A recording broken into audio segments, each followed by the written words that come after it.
সকলকে আন্তরিক শুভেচ্ছা ও শুভকামনা জানাই।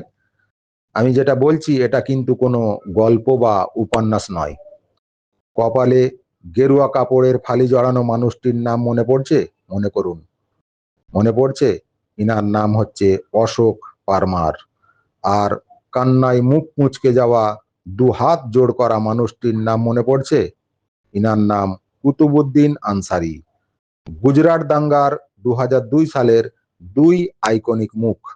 অশোক পারমার তখন বুঝতেই পারেনি তিনি সাম্প্রদায়িক ও ফ্যাসিস্টদের নিষ্ঠুর গুটি হয়ে পড়েছেন বা গুটি হয়ে গেছেন।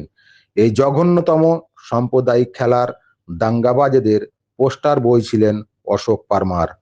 তার দুই হাতে তরোয়াল ছিল বলে সেই ভিত্তিতে অশোক পারমারের বিরুদ্ধে মামলা হয়েছিল এবং ধূত সঙ্গীরা চোখ ফিরিয়ে নিয়েছিলেন।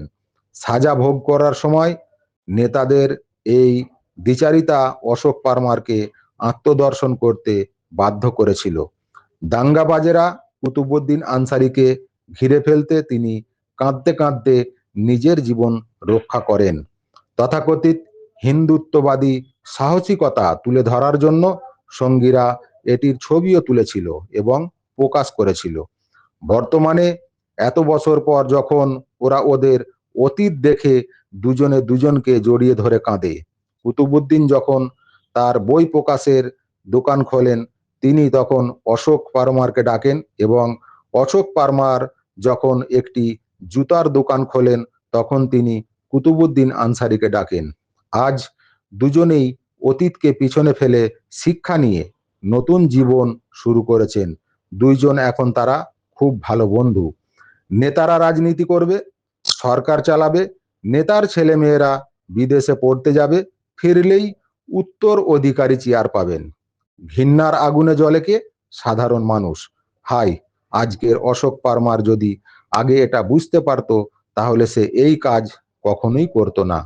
সামনে বিধানসভা 2026 সালের ভোট, তাই নেতাদের পাতা ফাঁদে কেউ পা দেবেন না।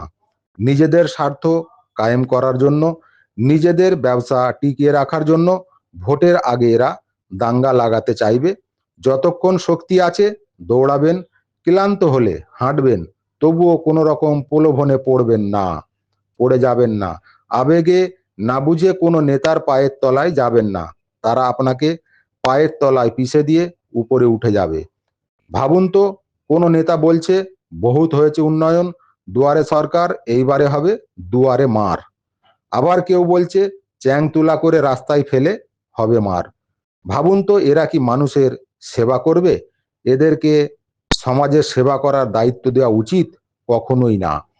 আমরা মানুষ, মানুষের জন্য এই মনোভাব নিয়ে জীবনযাপন করব।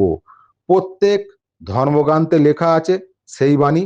মনে করুন, মানুষ মানুষের জন্য, মনুষ্যের সেবা করো, এটাই প্রকৃত ধর্ম।